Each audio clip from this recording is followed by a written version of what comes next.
Crowd பாத்தீங்களா? இது எங்கன்னா பெருமாநல்லூர்ல தாவேக தலைவர் விஜய் அவர்களுடைய பரப்புரையை பார்க்கறதுக்காக வந்த மக்களுடைய கூட்டம்.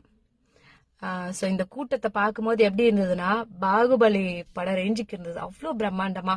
ஏன்னா அந்த படத்துல தான் முடிசூடும் போது அப்படியே பூமிலாம் அதிரும். சோ அந்த மாதிரி இன்னைக்கு பெருமாநல்லூரே ஸ்தம்பிச்சு போச்சு. சோ அந்த அளவுக்கு மக்கள் கடல் அங்க வந்திருக்கிறாங்க. என்ன சொல்லுவீங்க?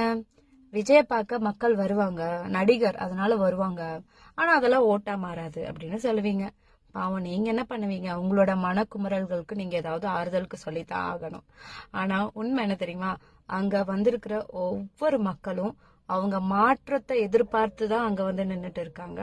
அதை நீங்க அந்த கிரௌட பார்த்து தெரிஞ்சுக்குவீங்க. அது மக்கள் கூட்டம்னு சொல்ல முடியாது, மக்கள் கடல்னு சொல்லணும். அந்த அளவுக்கு அவங்க வந்து ஒரு மாற்றத்தை எதிர்பார்த்து நின்னுட்டு இருக்காங்க. இன்னைக்கு அங்க கைத்தட்டுற ஒவ்வொருத்தருடைய கைகள் தான் நாளைக்கு மாற்றத்துக்காக மை வைக்கக்கூடிய கைகள். அந்த ரிசல்ட் நீங்க சீக்கிரமா பார்க்கத்தான் போறீங்க. சோ நான் மக்கள் கிட்ட சொல்றது என்னன்னா, கொஞ்சம் சிந்திச்சு செயல்படுங்க. இத்தனை வருஷ காலமா அந்த ட்ராப்ல சிக்கிருக்கீங்கல்ல, அந்த ட்ராப்பை விட்டு வெளியே வாங்க. புதுசா வந்தவங்களுக்கு வாய்ப்பு கொடுங்க. ஓகேவா? மாற்றத்தை நோக்கி பயணிப்போம். கான்பிடென்டா இருங்க. அட்டா.